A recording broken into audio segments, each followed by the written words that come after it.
So good evening everybody and welcome to this webinar tonight on the 6 pillars of high performance in teams and organizations. It's really great to have you here with us.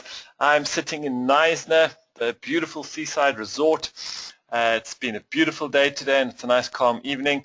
And sitting with me, but not literally with me, is Mike in Cape Town. Hi Mike.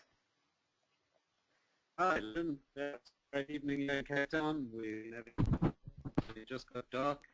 And yeah, really keen to be on this webinar and sharing this time with you. Yeah, so there are so many perks to being in Knysna, apart from the great lifestyle, really good coffee shops, etc., etc. However, one of the challenges we have is we don't always have the big city amenities in terms of fast internet connection. So I think we might be struggling a little bit on the Knysna side tonight. So every now and then if I turn my webcam off, it's just because the software is telling me I need to let go of some of the bandwidth I'm stealing. So if you see me disappearing in and out, it's not because Mike's talking and I've got bored, it's just because I needed to release some bandwidth. So tonight's webinar is all about how do we create high-performance teams. It was interesting, Mike, just the other night I was reading about the top 10 companies that everyone wants to work for. The names that we expect were up there. There were the Googles, there was the Zappos, and it really got me thinking that not only are these the companies and the teams everyone wants to be a part of, but they're also very high-performing teams. So yeah, Lynn, it's really interesting. I mean, I think what's the shift we're starting to see, it's not only those big names like the Googles and the Zappos. We're seeing other organizations coming through as being great companies to work for. And yeah, I think it's the realization and the dawning that you can have a company that really looks after its people, that creates exciting places for people to work, and is really performing brilliantly in our old ways of measuring success. Yeah, brilliant. So quickly, before we jump into the actual content of tonight, I just want to talk you through, if this is your first webinar with us, welcome. On the panel in front of you, you'll see a place where you can put in your questions. Please feel free to put through questions to us all night. And like we always do at the start of these webinars, I'm going to encourage you right now to go to the question panel, check that it's working, type in a hello and let us know which part of South Africa or the world tonight you are calling us from.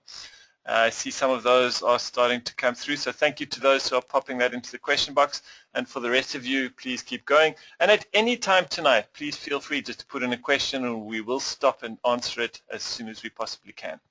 So Mike, to kick us off tonight, I know from my work with you and your Sabano team, I certainly view you guys as leaders in the space of creating high-performance organizations, but also organizations that are leading the change in the way organizations and business do work. So I'm really going to invite you maybe to just create a bit of a context for us tonight for the presentation. Cool. Yeah. So, yeah, Lyndon, I think it's a real big passion of ours to help organizations be in flow and really so that they will thrive as organizations. And we as a company are really playing a role in supporting organizations to understand it. And so I think tonight, to set the scene, I really want us to take us on a little bit of a journey of what is happening in the space of transformation in organizations and around culture and organizations. Now, I want to start off with a little bit here about what's at the heart of leadership. And I think really we hear leadership today, we hear much of how important leadership is, but we also hear a lot of how leadership is a crisis in our world around leadership. And I think this little bit of context that I'm going to set in terms of what we're looking at will help us understand it in a deeper way. So what are some of the shifts that we're seeing, and what are shifts that's what I really want to deal with? What is emerging, because there's some fascinating stuff that's coming up and insights and learnings, and then really what does this mean for leadership? I think that's really where you and I are going to start really engaging around some of the insights that we're starting to see and understand and work with. And I know some of the listeners with us this evening are people that I've worked with, so some of this may not even be new to them. However, in most of our engagements, we've only really been able to touch this subject. And so tonight I want us to take a little bit of a deeper dive into really understanding how that is impacting both leadership and organizations and people. So really this is one of the biggest shifts we are seeing. And there's a lot of research and a lot of work and a lot of understanding behind this one slide. But we have seen that over the last 2 centuries, we have exponential change in the way that society has worked and also how organizations have framed themselves. And so prior to the sort of 1800s, we were mostly farmers. And if we weren't farmers, we were supporting farmers. And it really was just our basic needs being met. And then somebody woke up to the fact that, hey, why don't we find ways to support the needs of our world in a better way? And that everybody doesn't have to be farmers, but that we can actually deliver more food stuff to people, get it to them easier, transport it easier, and so we saw the advent of the industrial age. And really in the industrial age, what we were concerned with was quality, skill, and labor. Just bring your hand to work. In fact, when you came to work, you were just part of the whole machinery that happened. And then in the mid-1900s, around the 1950s, it was sort of make all the stuff faster and quicker and better. And so organizations started valuing people who could think for their businesses as well. So not only did we want people to bring their hands to work, we wanted people to bring their heads to work as well. And so intellectual capital became a really important thing. And we've heard about the war for talent and who's going to win the war for talent, and scarce competencies and things like that. But the most fundamental change that has happened probably, certainly in our lifetime and in the last 2 centuries, has been the advent of what we call the consciousness age. And consciousness, as we all know, is just being aware. But we are far more aware, and there's a lot of things that have facilitated that for us. We're far more conscious of what is happening in our world today. And I think people are awakening to the fact that if we are going to be sustainable, some of the practices we've had as society and as organizations cannot continue in the form and the way they are. Our world is going to endure beyond us. We all know about all the threats and the fears and the change that is happening in our world. This consciousness age has really brought about a need for organizations to understand that it's not just the hands, it's not just the heads, but we want to captivate people's hearts as well. And that really talks to cultural capital. And it's not that organizations need to do that in place of the preceding aspects of their organization. It's that they need to do it in addition to. We still need hands and we still need heads, but now we need the hearts as well. And people are making fundamental choices about who they're going to work with, where they're going to work, how they're going to work. And so 30 years ago, it may have been okay to work in an abusive environment and where you were knocked down and shamed and humiliated, and you just keep coming back as long as you protect at the end of the day. Well, we know today people make choices and they're not going to work in those environments. So what does that really mean for us? And I think this is really the key about what's emerging as a result of this shift into the consciousness age. And just to dwell on that Mike, a little bit more. Mike, can I just stop you there? Yeah. So I'm getting a question coming through here.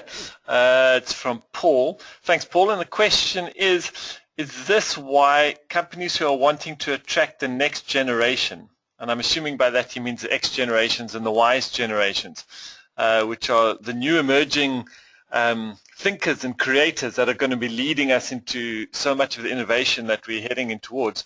And it says, so if they're wanting to capture that generation, X and Y generations, you have to appeal not just to their financial selves, but also to their purpose and creating great spaces to work. So great question, Lyndon. And it's an interesting one there. And I've asked to do a whole talk around shifting consciousness. So yes, that is true. I think for our new generations coming into work, they are expecting different ways of being led, and they're responding to different ways, and they often have a great consciousness about what is acceptable for them and not. But I don't think it's only located to generations. I think we generally had a shift in consciousness in our world, and I think it is equally so for the older people as it is for the younger. Whilst I think the old people have more programming in terms of how that looks and how business has looked, so it's harder for them sometimes to make a shift. But it's fascinating as I speak this to people and we engage with it, they identify with it completely, but the older generation do seem to find it harder to make that shift and leap, whereas the younger generation are far more open to that. So a great question, and I think we could spend the whole evening just chatting about that. We'd love to do it some stage. So what is emerging? And what is appealing to both this younger generation and I think generally the consciousness of our world? And I think that is just to dwell on what we being more conscious really means for us. And conscious does mean we are more fully mindful and awake of what's happening. I mean, most of us would not have cared whether Shell fracked in Peru 50 years ago. We really would not have known about it probably. So that is part of being mindful and awake. But today we are asking the question, what is appropriate and what is not appropriate? We're starting to understand the consequence of our actions. So previously it wasn't so much about the consequence, it was just what was good for me and had no thought of the consequences. There's a greater call to rejecting violence, greater commitment to truth, and we genuinely have a finer sense of what is right and wrong.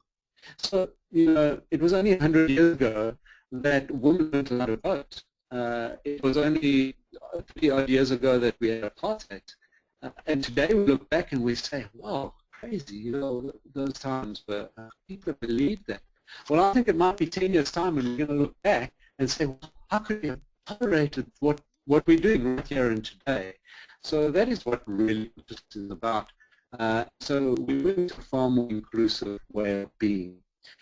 So how is this impacting organizations? And why is this so important as we start thinking about what a high-performance organization is into the future? And I'll just take us back just a second, because a lot of our conversation is going to be framed around the shift that so many people took to heart and still follow the learnings that Jim Collins and his fellow researchers did when they looked at Good to Great. And so for many of us who have read Good to Great, we will know that Jim Collins went and tried to find organizations that were financially successful. They had massive success over a period of time, and he wanted to understand what shifted them from being just good organizations to these great organizations. And he came up with some brilliant learnings and insights, which I think is applicable today.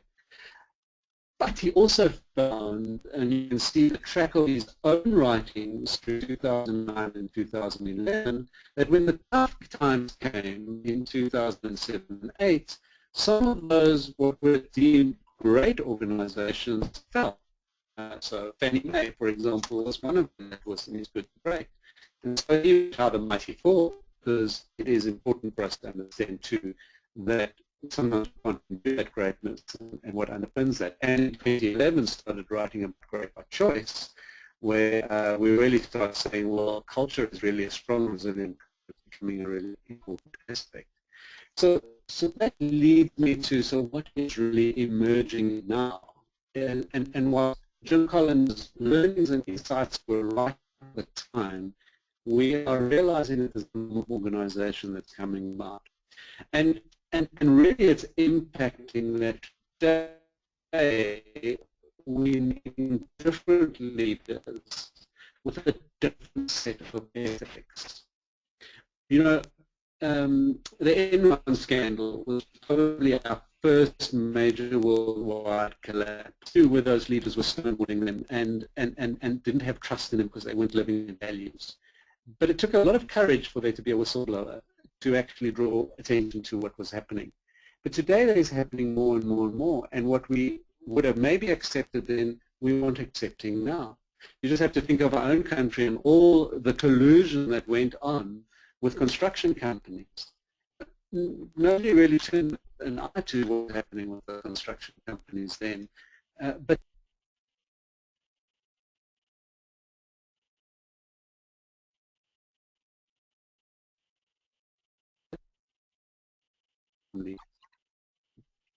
okay, so and Linda, I just want to check because I just had a sign up that I was muted. Can you hear me? Hi, Linda. Yeah, I can hear you loud and clear. Okay, so I just a little message that I seem to be muted. So what has this taken us to? And this is where I really want us to move to something that we are recognizing as firms of endearment. As Collins looked at organizations that were based on financial performance, Raj took a different take on this. He selected organizations, and what's a little behind this is organizations that were spending an inordinate amount of money on marketing were yet finding that they weren't getting customer loyalty, and in fact their employers weren't enjoying working for them. And Raj was about to write a book on the domain of marketing, which was his own profession. And somebody said to him, Raj, why don't you go and look for organizations that have great customer loyalty, strong employee engagement? What sets them apart? And he selected those companies not based on any financial performance at all, and first selected them on endearing qualities. And what he found, only after they did their research of what made the organizations great and what attracted customers to them, kept their employees engaged, did they go and look at the financial performance. And their thought was, at the time, at best, they would perform at the same level as the great organization. But this is what the financial results show. On the terms of endearment, they actually selected. The terms of endearment outperformed S&P 500 by 41 and the good to great companies by 6-1. In fact, if we look a little bit more detail at this table, we see the terms of endearment in the USA over 15 years had a cumulative performance of 1,681%. I mean, that's wow. That's an amazing performance. It is interesting if you look at over 3 years that the good to great companies outperformed both terms of endearment. And that's really what this is about. This is not about a quick flash in the pan, high performance. This is about what happens over the long-term performance. Because if you look at those good to great companies over 15 years, they actually have about the same cumulative performance of 263%. But quite clearly we can see what's happening with the firm of endearment. So why? What's setting them apart? And to me, or just before we go there, it just gives you a sense of the types of organizations. There are largely organizations in the US, although there are international organizations as well, such as BMW and Honda and Toyota and Tata. And my dream is that we're going to see South African organizations on this list in some point in time. You can see here, these are not all the Googles and the Zappas of the world. There's some car manufacturers in here. In fact, they're manufacturing companies. There's Colgate-Palmolive. So you're not finding this just the so-called attractive high-tech, high-end companies. And really that brings me to what is it about these organizations. And this is what Raj and his class found. These companies operated from a place of compassion. They truly had love. And how dare we talk about love in business, but they had a sense of caring, of being soul and passion and bringing joy and authenticity into the organizations. One of the organizations I love to follow is Barry Wehmiller. And Barry Wehmiller is a manufacturing company. And the CEO of Barry Wehmiller had some defining moments in his life. They changed their vision from developing great machines to their vision is to build great people. That's their business. Building great machines is just the means by they grow great people. And it's an amazing story, and I encourage anybody on the webinar to go and search him up and search Bob Chapman and listen to his story of what's possible. And this company sits with the same financial performance as we see those has way outperformed the S&P 500. And this is just one testimony from one of their people, and this is the point that Bob Chapman makes, that their people-centric culture is one that flows out beyond just their own country. It impacts the whole world. It impacts society, it impacts their families as they go home every night feeling fulfilled, and meaning it puts them in a better place to actually contribute back into their world. So really, that is a key message that I am starting to understand through these terms of endearment, that business has been really good for our world over the last 2 centuries. It's uplifted the majority of the world out of poverty. It's played a vital role in that. But going forward, I believe business has a much bigger role to play, not only in the financial sense, but facilitating people's well-being. It is probably the most powerful institution on this planet to enable people to be well physically, mentally, emotionally, and spiritually. And the impact that business and organizations can have in our world in that space is massive. And so I really want to bring that. I think that's just really sketches now the sense of what we're seeing as emerging. And I want to take you through a framework that we're going to use for the rest of our discussion today. And that's about what are these types of cultures that we are seeing, and what is this emerging culture, and why is it being so successful? And many organizations ask us, help us move from good to great. Well, you know, some unfortunately aren't as good yet. They may be rigid and or very toxic, and unfortunately I work with organizations where it is toxic and it is unbearable for the people in those organizations. And I hear stories of people saying, I come to work not being the person that I am or want to be because it forces me to be somebody who I am not. And that's their sense of being trapped in those places.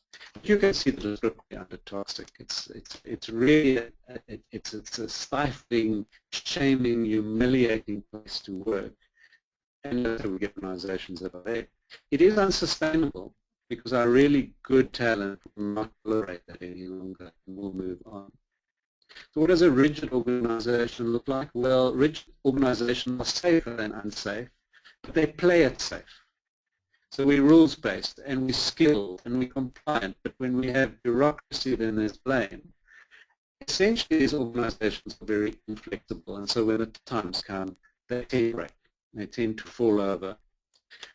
A good space is what I like to call the American dream. We're optimistic, we're driven, respected, can-do attitude, professional growth, competitive.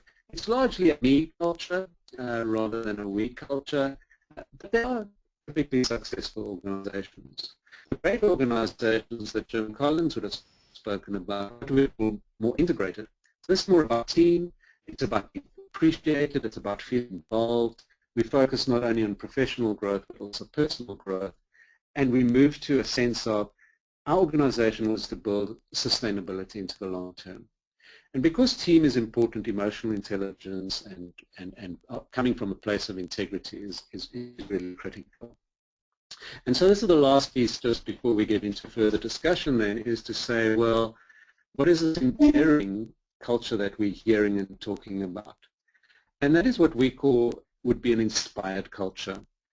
And these organizations say, hey, our shareholder is not the most important. We value all our stakeholders. We hold this in stewardship. We decentralize our team-based decision-making. Emotional intelligence and spiritual intelligence is important, etc. And we're going to dig in a little bit more deeper into that in our conversation. But I think the last point I just want to make on this culture shift is endearing and inspired organizations are not new. It is not a new form of organization that is emerging. I believe organizations have been around for many, many decades, if not even centuries. What I think is we are being awakened to is the fact that if you look at those things, a lot of us on this call may say, and we come from a business perspective, that all looks very nice, but where the rands and cents? Well, I've just shown you where the rands and cents are. I've shown you how successful they are as organizations on the rand and cents, but the interesting thing, these organizations are motivated by that. And that's what we are starting to see is we can be that, and we can be successful, actually successful in a way broader and wider arena of facilitating well-being in our world. So that's really where I think it's a good place for us to shift in to start talking about what are the 6 pillars that help support organizations in the key part our conversation tonight.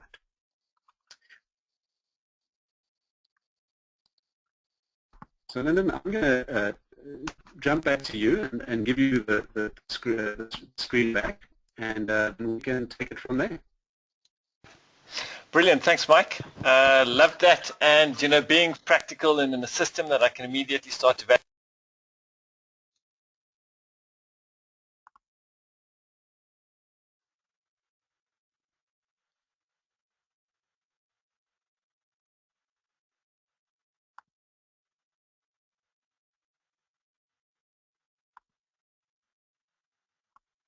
So just a moment.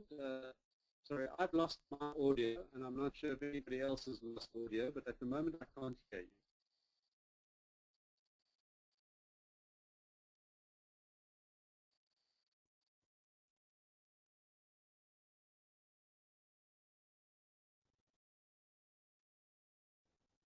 And it might be just good to hear if anybody else can hear Lyndon, because I have lost audio.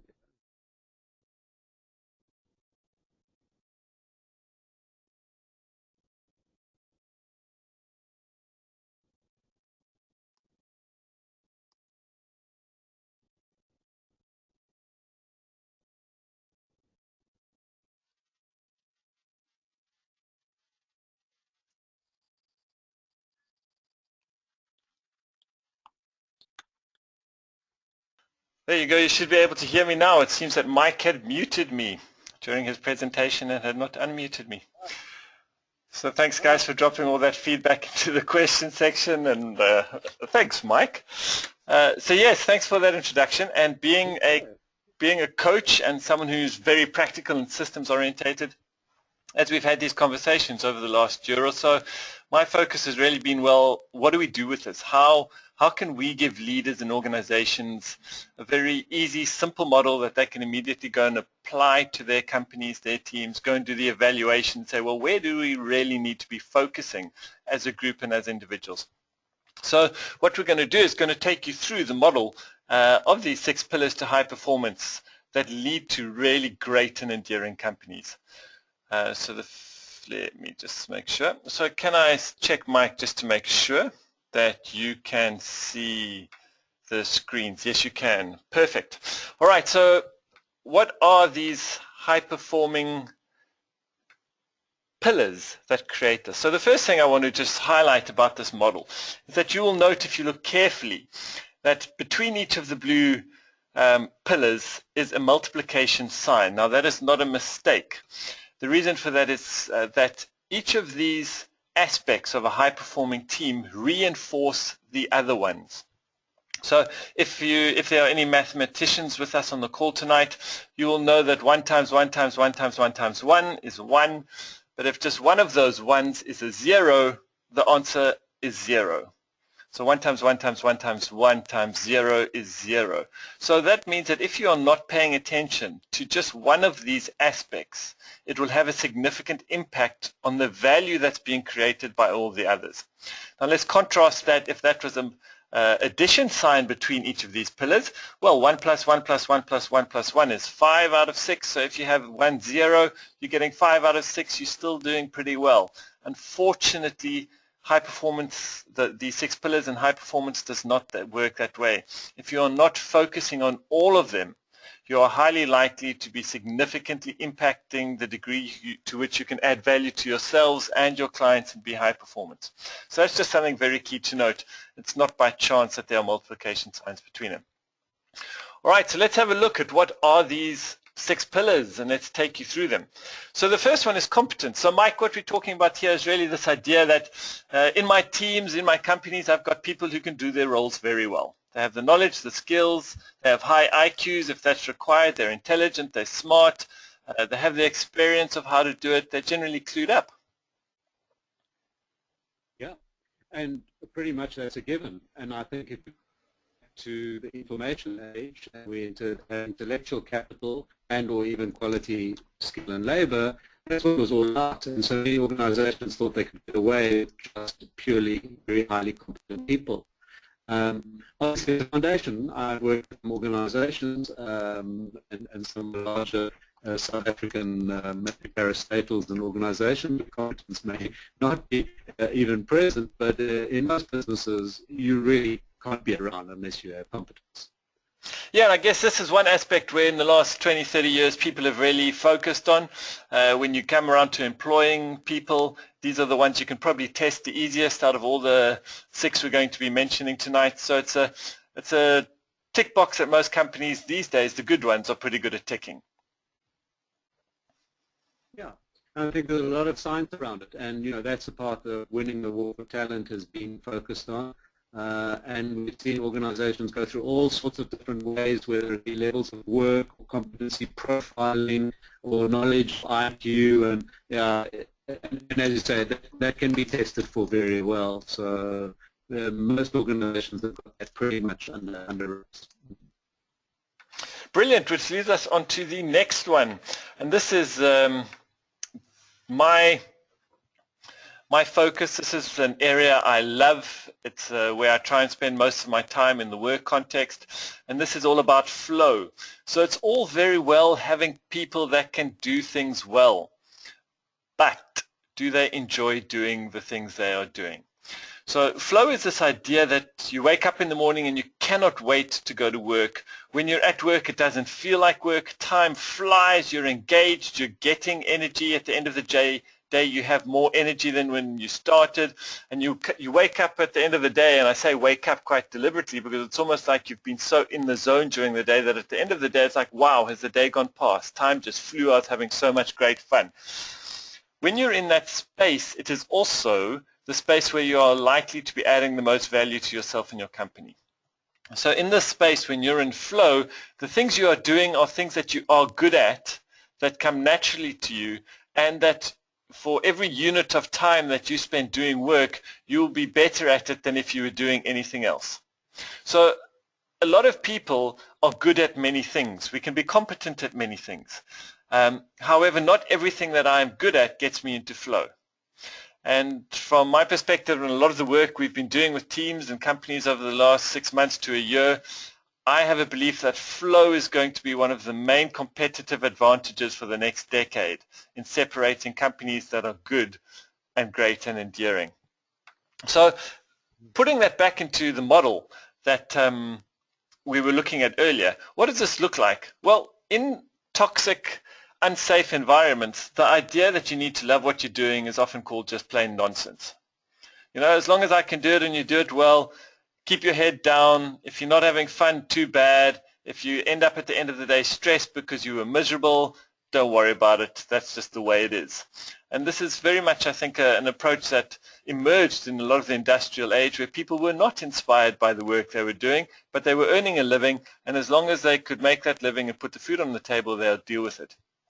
The next step up in the rigid kind of companies, it would be nice if we could spend a bit of time and let's all go and find those 1 or 2 hours a day where we're in flow, but it's really a luxury. So you can do it, but only once you've done the stuff that you have to do.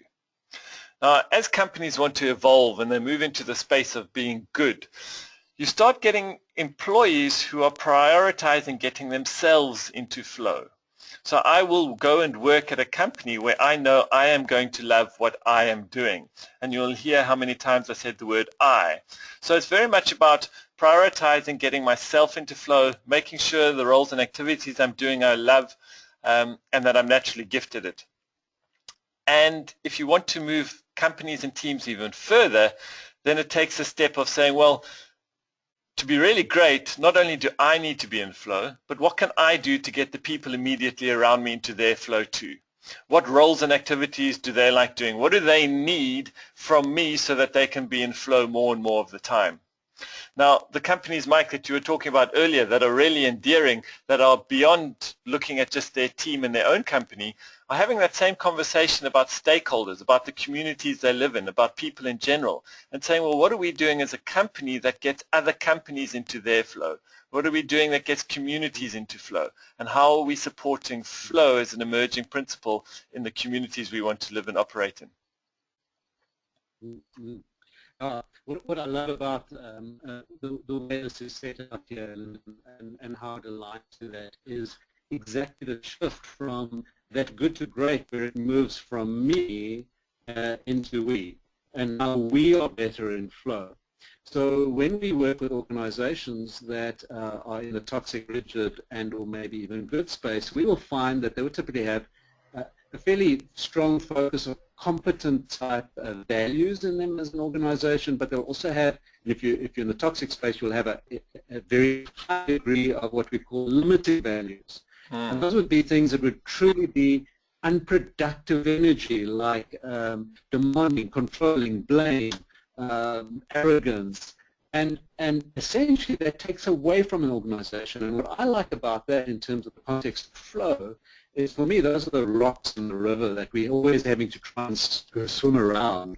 And what I see in the integrated inside organizations, they're getting those rocks out the way. They're creating that strong channel of flow. So when I look at flow, I don't only look at it from the individual perspective, because I think there's a collective perspective in flow as well, and in fact this really puts it out very, very well like that.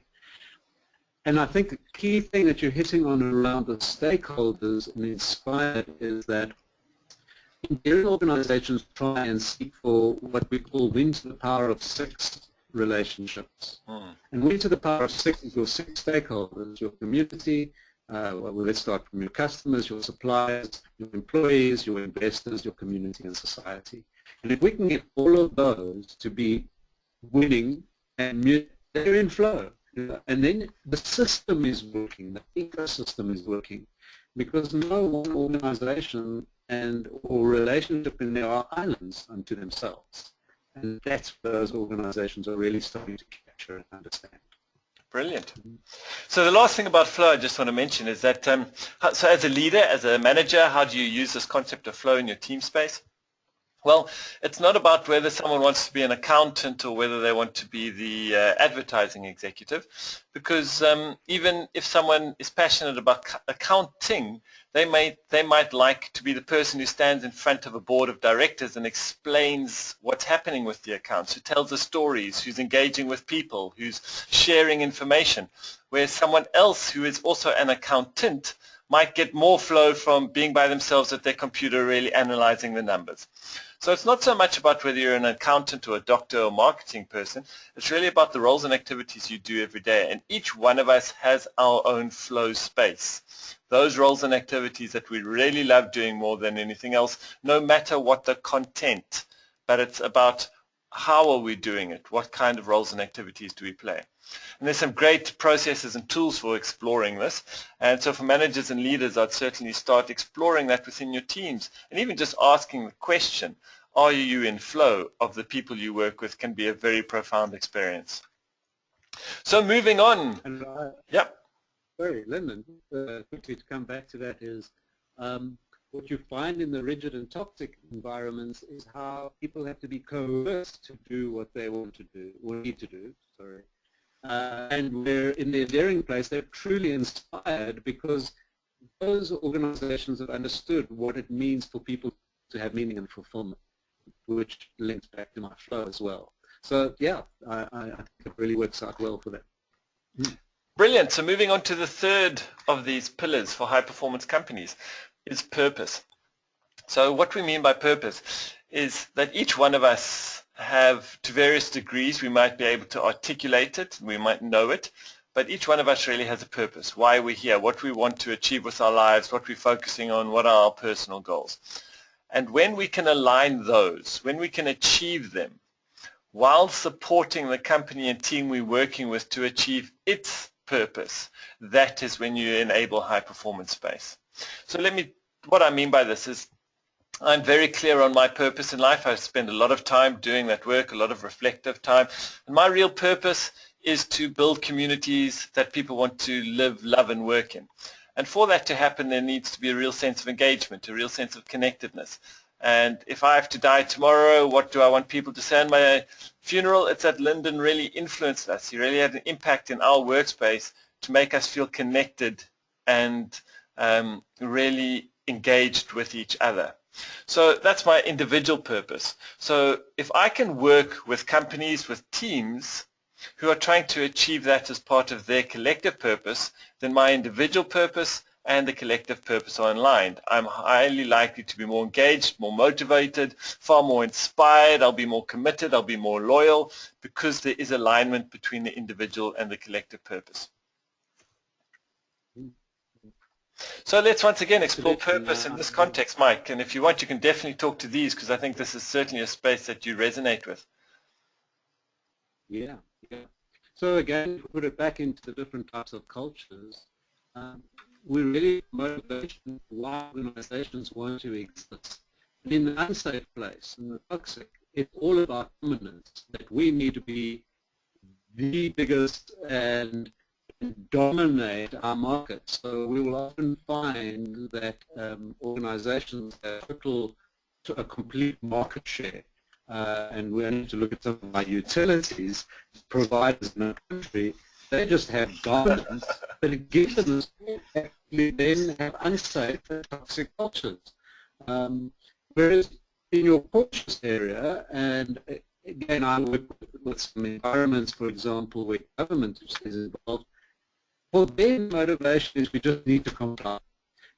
Corporate governance is the most important thing. We need to deliver on our mandate, and we do that through ensuring we have clean audits, and it's all about following the rules and compliance. The optimistic organizations are motivated by being the best. We want to be the number one, and we'll often hear vision statements and purpose statements like that, where it's about us being number one, or top in the top market share, or the biggest market share, whatever. And I think that's where the subtle shift again starts happening from good to great, is that integrated organizations saying that we want to exist because we want to have meaning. We want to know that we're making a difference in some way in our people or in the society that we are operating in.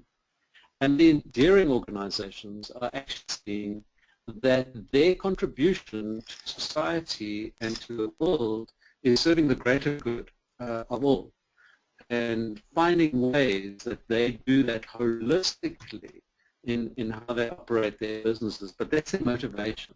They want to serve the world that they are operating in. So you can see that shift from dominance to service, a certain-hearted motivation for existence. And certainly companies tend to attract people who share that purpose. So if I'm wanting to create a high performance team and I've got a very clear purpose that's about creating meaning, sharing the greater good, I'm likely to attract people who share that kind of ethos with me. Even if we are Google or Zappos selling shoes, we will do it in a way that, Zappos doesn't sell shoes. They sell a customer experience that makes shoe shopping a beautiful experience that leaves you feeling valued and warm and fuzzy inside. So they are more likely to attract people who share those kind of purpose values into their organization, and that will lead to the higher performance. So once again, a practical piece here is that those companies that can articulate clearly their purpose are likely to attract the kind of employers who themselves can articulate their own purpose. So for those wanting another step for how to build great teams, be clear on your purpose. And when you're doing your interviews and when you're appointing people to your teams and companies, really ask them the degree to which they can articulate their personal purposes and get a sense as to whether their personal purpose can be fulfilled in a way that directly supports you as a company to fulfill your collective purpose. And that's a fascinating question to ask, because it's surprising how many people have ever thought of that. And linked to that then is why so many people are so often trapped in a toxic or a rigid environment, because they just let life happen to them and become victims of their circumstances. So I'm going to share with you just I've been on a beautiful process with a group of people, directors working in an organization, and we've been through an individual exploration of each of their motivations for existence. And last week they shared each other as a team, and they are all focused on helping others be the best they can be and grow other people. But had there been one team member in that space that said, hey, I'm about wanting to be the best top company in Africa, that would have created a great sense of misalignment in that team. and would have found it very difficult to align themselves to their organization's purpose, which is to inspire moments of optimism and happiness. So yeah, it's a very, very important aspect for businesses to grapple with in terms of alignment. And so I think this next slide really starts thinking that purpose of existence, motivation for existence, to how does that flow into our business vision.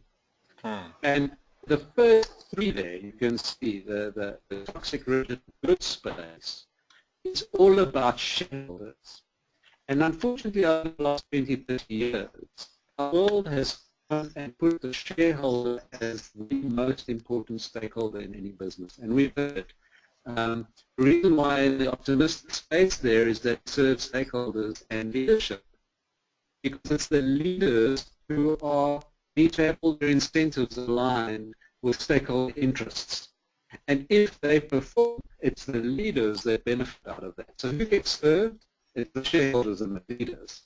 Therefore, unfortunately, it's the people that get served. In the cautious space, it just becomes the shareholders because the shareholders are putting so much demand. And in the toxic, well, we'll displacate them and we can't keep them happy. But again, that big shift to the integrated and inspired place is that we're moving from shareholder to stakeholder. And the shareholders that invest in those organizations have bought into the vision of those businesses that say that if you look after all your other stakeholders, we as shareholders, we're going to benefit as well. And so we're going to support you in that. And essentially, so again, you see with the same motivations that they have to have purpose and meaning and serve the greater good. You know, something else that, as you were talking about this, I was thinking about is a question I often get when we're having this conversation with our teams and companies is people say, well, what about the purpose of making money?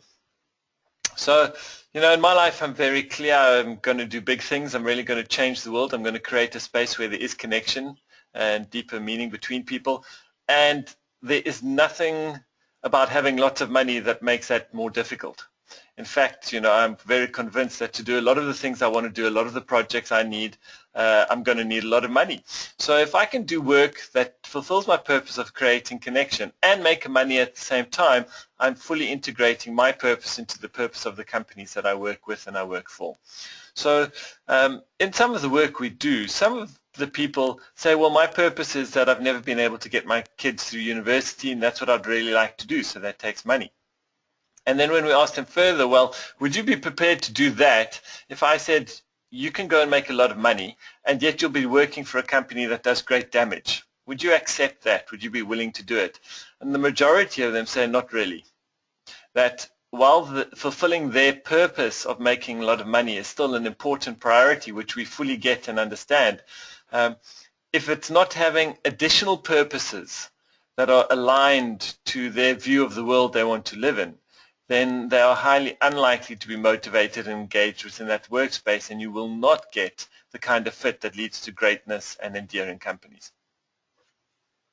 Yeah, absolutely. And I think that's the key. That's where great and enduring organizations are getting so right. Inspiring and the people to live out their own purpose in that context. So Mike, here's the slide I know you love. Yes, okay. Yeah, how leadership view themselves. So in toxic space, I feel like I'm on top of my game. I'm seeming to get all the results, finding people, they're responding to me, and I'm just the best, nobody can touch me. In cautious, we find themselves as being very kind and efficient, because it's all about compliance and about making sure the system works. It's just a thing that I'm a very efficient person and look after people and I'm caring. In optimistic, we find leaders viewing themselves as being supportive. They're involved. They're trying to encourage people to do better, to be better. Often they're doing that so that they as leaders will look better themselves. But they're chasing people and getting involved to help them achieve the targets. The integrated leaders are really starting to say, be living the example for their people. So they move to be viewing themselves as inspirational leaders, where people are inspired by just looking and seeing who that leader is and how they actually walk the talk and live up the values. And in enduring organizations, they view themselves as servants to the organization. So they truly see themselves as owning this place, and it's not about them, it's about, I want to leave this place in a better way than I found it. And how do I serve this organization to best do that? So again, you see the shift from the strong dominance to the I want to serve and I want to help this organization and the people in it be the best they can be. Love it. And we often talk about culture being determined by leadership. And I think the same is purpose. That the purpose an organization often emerges with is very strongly led by the purpose as they see it of an organization. And I think we can see this both in companies but also in governments, in NGOs, no matter what space you have. If you just go to look to what you think both the stated and the hidden personal purposes of the leadership, you'll often get great insight into how the entire organization is aligning itself and behaving in the way it does. So the next one on the 6 pillars is strategy. And this is the one, once again, Mike, if we have to look at what people have done very well in the last 10 to 20 years, is a lot of focus has been spent on strategy, business strategy. There are probably more books in the business section of exclusive books on strategy than anything else. And it's about really, do we have the right plan and implementation to achieve our purpose? And is each person's role clear and aligned to their competence and flow? Now, bearing in mind this definition is very much one that fits in this model of high performance. Most definitions would not include that word flow at the end, and would not necessarily link it back to the greater purpose, the bigger purpose. It would be, how do we make the most money, and is this the best strategy in the marketplace, and what's happening with the numbers? And it would leave out some of the bigger pieces. But those companies that are moving from great to enduring are aligning and really asking themselves, do we really have great strategies for our entire purpose, not just the one that's about making money, but also the one that's about fulfilling some of our broader service-orientated goals? Absolutely. And that's both two pieces, purpose and strategy, all about alignment. Does everybody in our business understand what it's going to take for us to fulfill our purpose and build customer value and success? And so that leads very nicely into this next slide, which we again overlaid. In our strategy, how do we do clients? So I love the topic and the original question. Is that just So I work with a nature organization that dealt in the nature space, and I never forget the conservationists telling us, tourists aren't tourists, they're terrorists. But tourists are bringing in the funding for their organization, but they just saw them as complete nuisances. In their context, obviously the conservationists have a different purpose, and that's not to entertain the tourists. And sometimes that's how this clash as well. So I think just as I say that, what's coming up for me is that we must be careful this is not too much of a judgmental framework. Different contexts can be applied in different ways. Cultures are experienced in different contexts in different ways.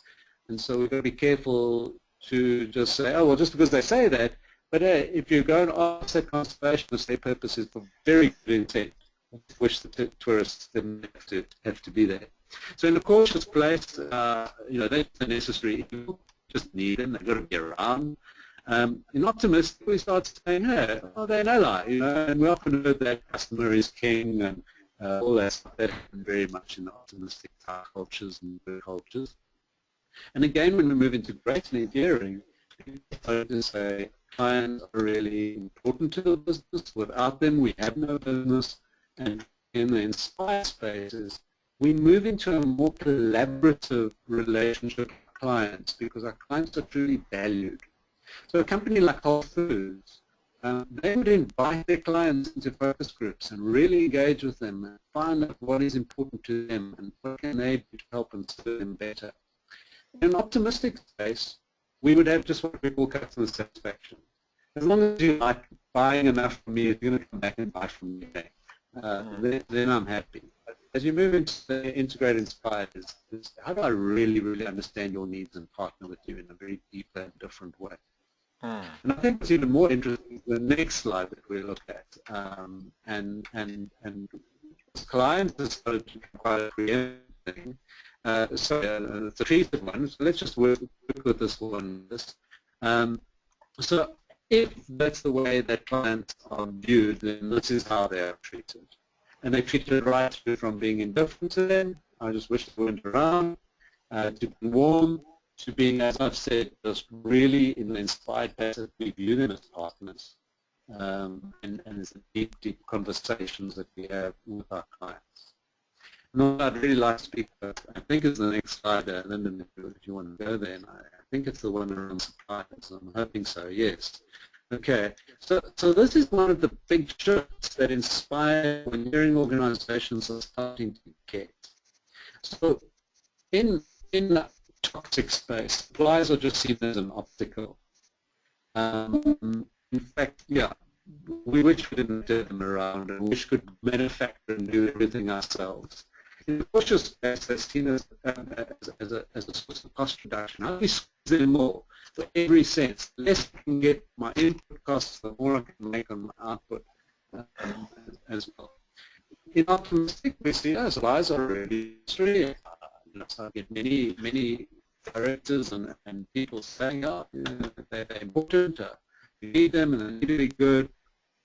But again, the shift into integrated side is we start seeing them as an ally and a value stakeholder. And there's a fascinating story around General Motors when they were going down and were really going through tough times. They hired a person in that was known as a procurement guru, and he was known to save them from bankruptcy. But the way he did it was General Motors had built up very, very strong relationships with the suppliers over time. Their suppliers had become exclusive suppliers to General Motors. This guy came in and he just started screwing them for the cost and really pushing them and trying to minimize how much he had to pay them.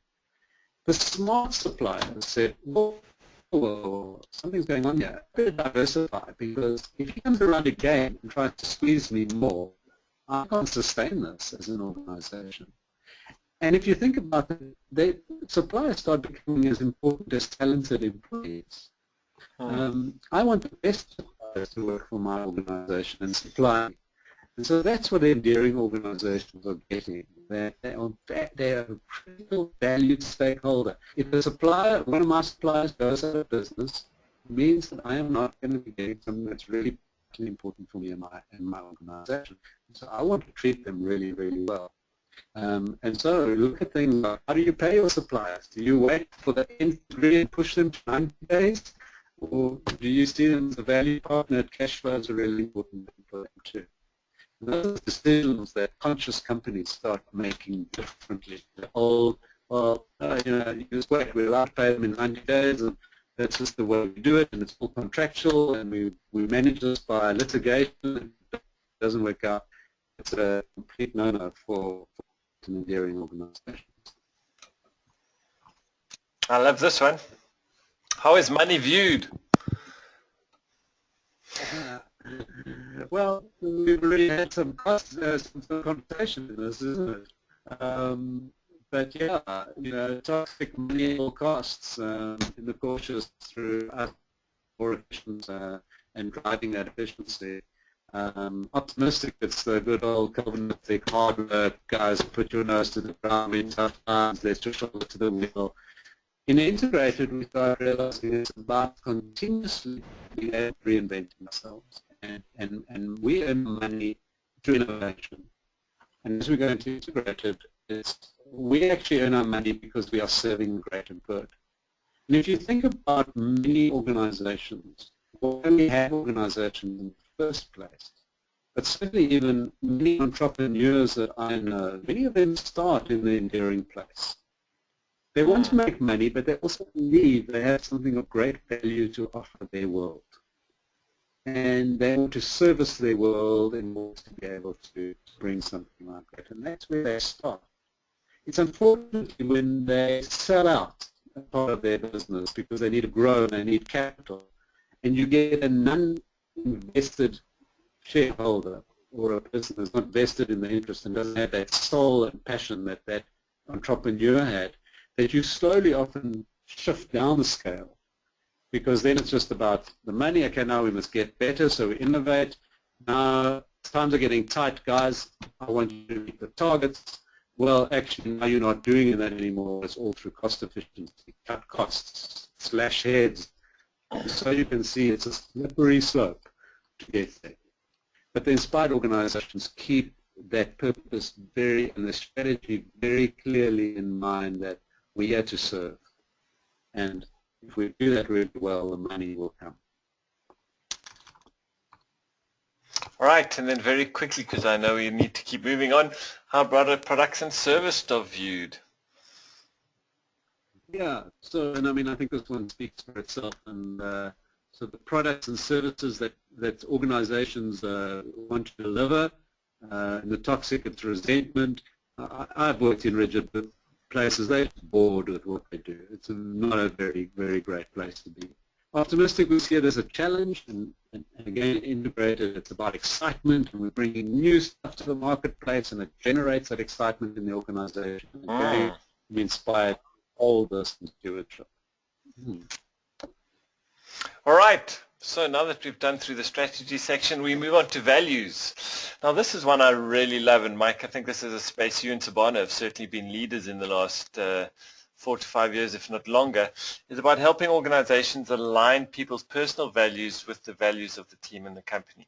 So one of the ways that I love explaining this part about values is, if I live in a hippie community and we come and dump a Navy SEAL G.I. Joe into that space, would he be happy? The possibilities are fairly strongly that he would not, because there's a way of being in the world, a way of behaving, a way of relating to each other and how we do things and make decisions that would not be aligned. But now that's not to say that the Navy SEALs values are wrong. If we had to take a hippie and dump him into a platoon of Navy SEAls, the hippie would not be happy either, because the Navy SEALs have a cohesive and agreed upon way of behaving and a way of making decisions and being with each other. So their values are aligned. So it's not necessarily so much that one set of values are better than the others. It's more about the fact that, do the people in your organization, do each of them individually fit within the culture that you're wanting to create? Now, once again, that culture is very much led by the leaders.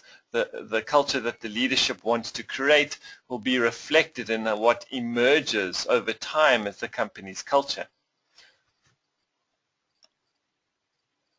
Yeah, and I mean, this is a critical aspect that's emerging. I think, if you have a look at our equation to this point, most organizations that worked in competence, surely, I think Flow's a game changer.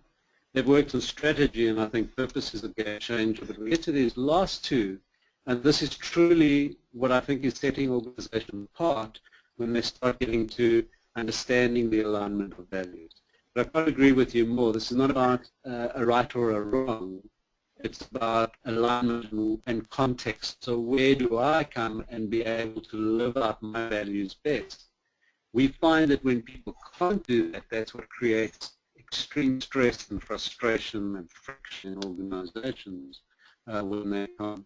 And I'm finding that in leadership teams, where they don't get this piece right, is the piece that creates distrust in the teams, and they don't know where they stand with each other.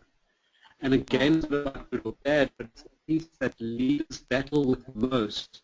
They would normally say, oh, this person is so competent and so many years of experience. I could afford not them to not be in business, but at the same time, their values clash may be so big that it's causing such friction within their space, both for themselves and for the people around them.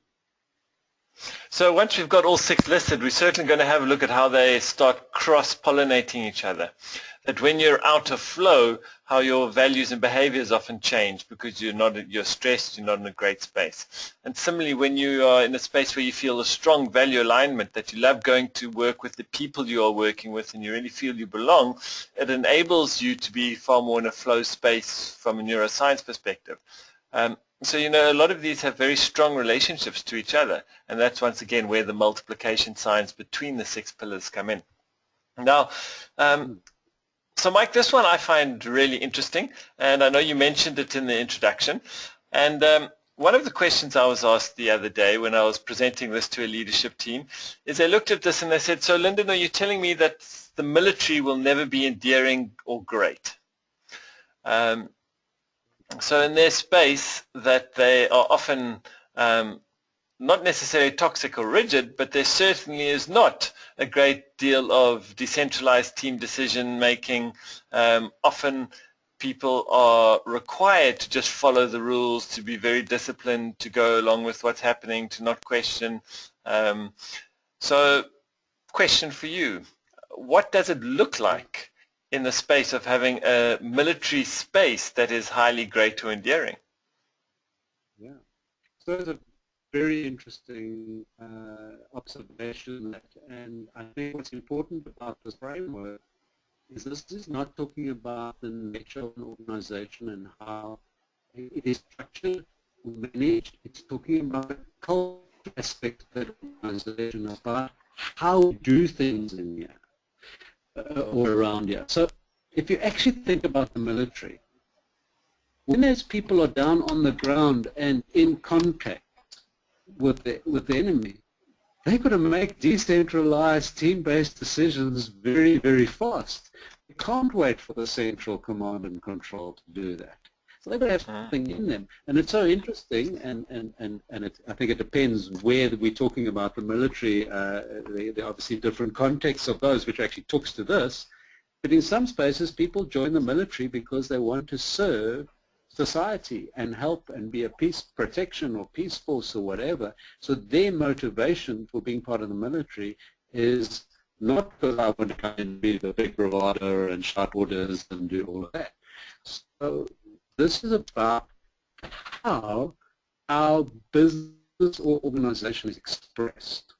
So maybe bring another example. People told me, asked me the same thing about a manufacturing organization. Surely, it's about process and about safety first, and we've got to have the rules in place. And or a mining organization, a mining company would be very similar to that. So can manufacturing or mining be inspired and endearing? And that's the issue. It's not about the fact that we need rules and safety. Endearing organizations follow safety very, very deeply and sincerely. The difference is that people have bought into it and know why we do it. And they all subscribe to it, they all watch out for each other, and it's not we do it because we comply to do it. Those organizations have involved their people in the why we do those things. And the rules don't have to actually manage us at the end of the day. We self-manage, and our teams, we self-manage each other in that space. So yeah, I think that's my response to that is I don't think this is dependent on industry type and or nature of organization. The thing for me, and we may get onto that at the end, but the thing for me is what more impacts where we can be as an organization is the nature of our ownership of the organization. I agree, and I love your answer. I really love your response. It's very similar to the one I gave to the leadership team. I said, well, if you think about military institutions themselves, there are some that are really toxic and there are others that do operate from a very endearing space. And often the best performing military units, the best performing military spaces are ones that have a very ethic-based, where people have high EQ and SQ, they're context-aware, they really are there in service of a purpose. There's something about their connection to their purpose over and above the task right at hand that is very powerful. So I like that response very much. I think, and in a way, that's what I love about the values and the behavior conversation is that, as you said, whether you're manufacturing or whether you are doing Google or Zappos, the underlying values of how you treat each other and how you behave with people is a very strong unifying force when everyone is aligned behind the same idea of what is appropriate or not. Yeah. So, and linked to that is something I heard recently which really struck a chord with me was many organizations say people are our most important asset. And I think typically your optimistic good ones would say that. And yes, that's true, but it's only partly true. It's the ability of people to interact with each other which is actually our most important asset. Because it is only when systems working together and that we're delivering are we really actually fulfilling our mandate, our purpose, our vision, whatever that is. Yeah. I love that. And So it's the relationship between people that's the assets, and the way they can have relatedness that is the asset. yeah, yeah. So this one you just put up really speaks to some of that is if we say that value and culture is really a reflection of leadership, it then really depends about how leaders use their position. So all leaders are placed in position. There's a hierarchy in an organization and they are given their position. But again, depending on the type of culture, we can use that position in different ways. So in a toxic space, I actually use my position to abuse people.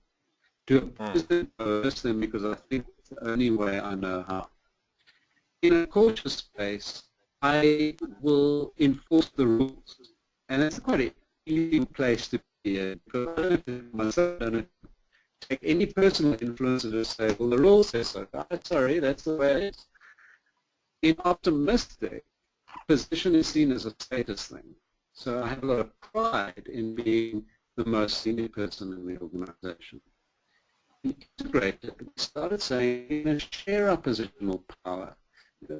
We will be leaders at different times and in different spaces, and we can all take it in different ways. Or I may have space in the title. I want you to know you can share, we will share. In the inspired space, it's true moving to, I have been given this position and I'm actually a steward. I need to look after this and the people who have been placed in my care, which is a great privilege but a great responsibility at the same time. And that's the way they view it, that there's joy in leadership, but there's also a responsibility because of the people whose lives have been placed in my care. Mm. And once again, it brings us back to, if you want to understand the culture of an organization, go have a look at either its current or past leadership space, and you'll really get a sense of where a lot of the values were being driven by. Yeah. So how employees view leadership, which reflects in a way on this. So, how I see my leadership, what I believe their values are, and their behavior really relates to, once again, the culture that the organization starts emerging with. Yeah.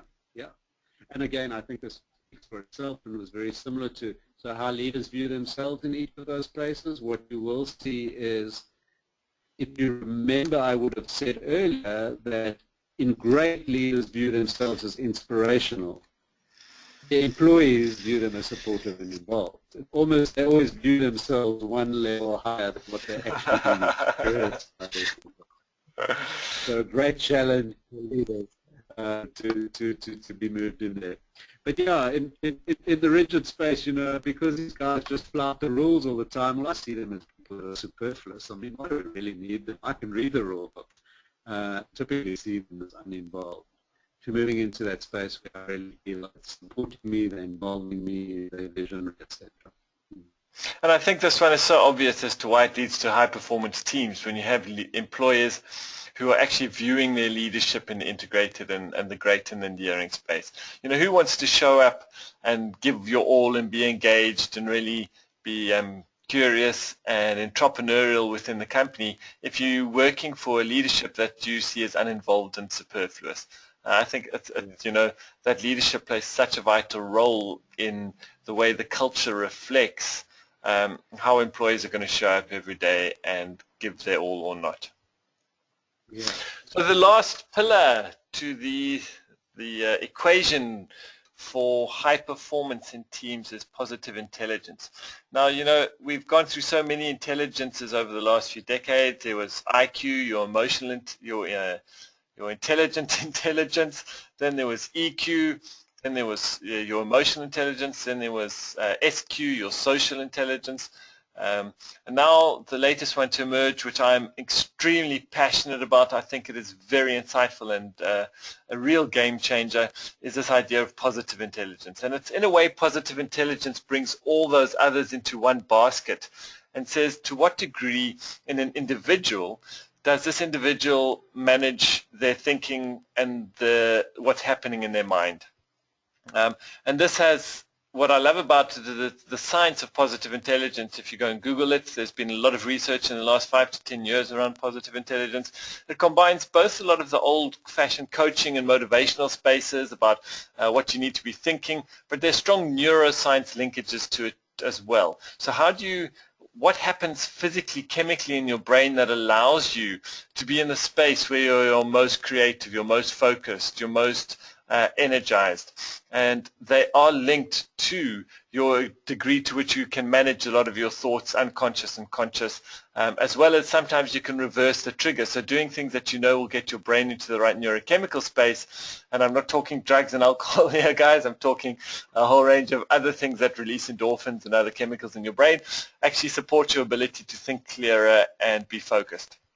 So some of the broader space of positive intelligence in terms of a team context is that teams have their own positive intelligence too, and it's often made up of the collective positive intelligence of the individuals within that team with a strong focus as well on the positive intelligence of the leadership. And key to positive intelligence is this idea that when our mind is focused and operating from a place of what we really want to create, a future-orientated hope. You know, Nelson Mandela said, live from your hopes and not from your fears. That in many ways is a crucial part of positive intelligence. Our subconscious and our brains are incredibly fear-driven tools. They are very motivated by avoiding fear and pain in often ways that's associated with our histories and our stories. And to have high degrees of positive intelligence requires the consciousness and the awareness to be aware of those patterns, to know how they play out, and to know not only that they are there, but also how to shift what space your brain is in, to be able to get into different moods, different ways of thinking, different ways of being. And Mike, it has many components to it, doesn't it? Yeah. Yes, yes. And, you know, I mean, as you're about to bring these slides up, I am just wondering at this point if in the interest of time, we shouldn't actually go through the detail of this in a further webinar. But I'd like to just touch on what you were saying around the positive intelligence, and I'm happy for the two of us to, if you're in agreement with that, I think it would be I just feel that the time left wouldn't do justice to those four aspects of the emotional and the positive intelligence.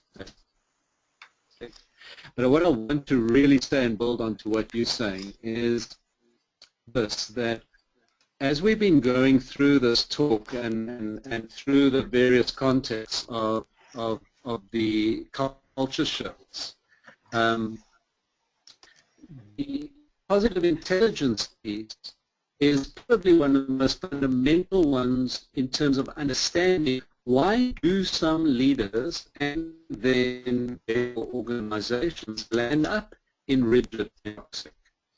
And I want to link onto what you were saying there is organizations and leaders land up there because of fear.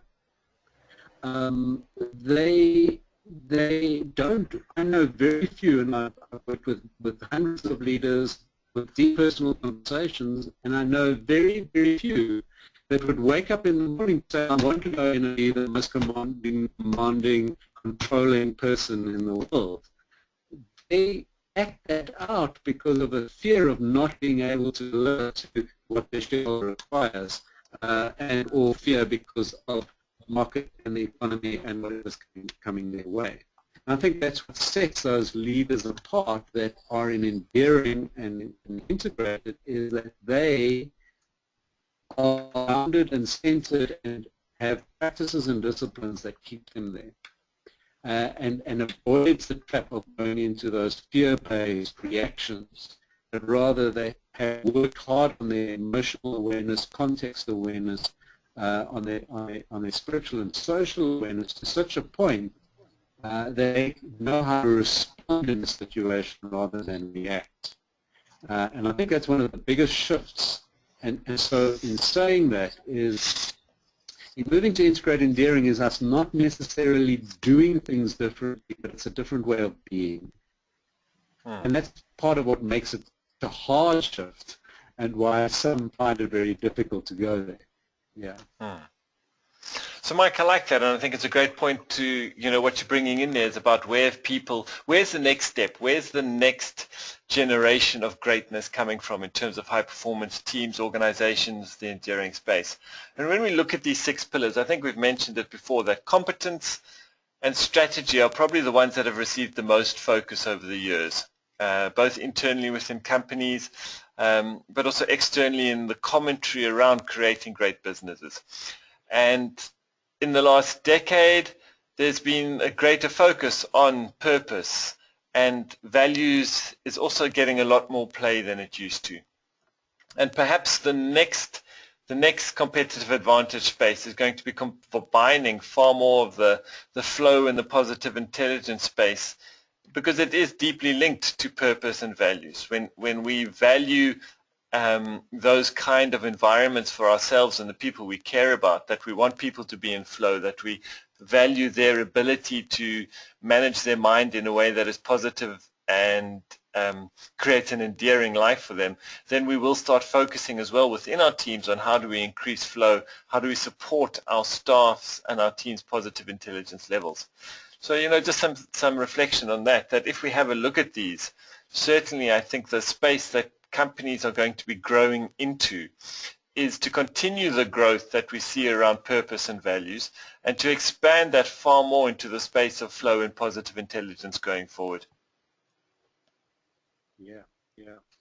And you know what the positive intelligence piece for me too is when we are in what I would like to call negative intelligence, is when those little things are sitting on our shoulders and sabotaging us to be more controlling or avoiding issues, and the shift into positive intelligence, when we truly move into empathetic listening, understanding where the other one's coming from, how we connect with each other. That is what's required for us to move into being more effective teams and high-performing teams. And so I think also really linking to what you're saying now, Lynn, it's not, and where you started this part of our conversation was, it's not any one of these in isolation. It's the combination of all 6,